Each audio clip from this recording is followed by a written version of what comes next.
నేను దాన్ని కాదంటలేదు, వెళ్ళవచ్చు పుట్టింటికి. ఎటువంటి పుట్టింటికి వెళ్ళొచ్చు? నిజంగా మరిచిపోతే, హఠాత్తుగా శుభకార్యం జరుగుతూ పిలవలేకపోతే వెళ్ళవచ్చు. మీ నాన్న కావాలనే మనని పిలవలేదు.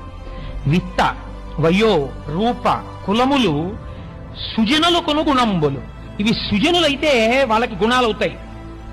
ఆయన రెండో విషయాన్ని ప్రస్తావన చేయకుండా ఊరుకున్నాడు. మామగారిని ఎంత గౌరవించాడో చూడండి. దుర్జనులకు గర్వకారణములవుతాయి. ఎందుకో తెలుసా?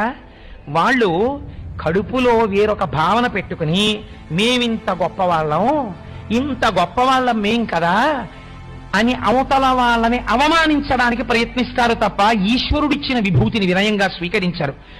కుటిల బుద్ధులైన కుజనుల ఇండ్లకు ఆర్యులేకవారనాదరమున చాలా సద్బుద్ధితో, వినయంతో, మంచితనంతో, ఆదరంతో, అభిమానంతో, ఆప్యాయంతో, అనురాగంతో పిలవకపోయినా మనం వెళ్ళినా కుటిల బుద్ధులైన కుజనులు ఏం చేస్తారో తెలుసా? చూసావా పాపం, పోన్లే ఆప్యాయంగా వచ్చారు కదా, ఎందుకు ఈ పట్టింపు అనుకోరు. కడుపులో క్రోధం పెరిగిపోయిన వాళ్ళు బొమలు ముడులు వేయించి ఇలా పెడతారు ముఖాలు. చూడగానే ఇలా ఉండవు కనుబొమలు, ప్రసన్నంగా ఉండరు, ఇలా ముడుచుకుని మిమ్మల్ని ఎవరు రమ్మన్నారన్నట్టు చూస్తారు. అది చాలా బాధగా ఉంటుంది. పార్వతి విను, అందుచేత వెళ్ళకూడదని నేను చెప్తున్నాను. వాళ్ళు కుజనులు, వాళ్ళు అలా నిన్ను చూడరు, నీ ఆప్యాయతని వాళ్ళు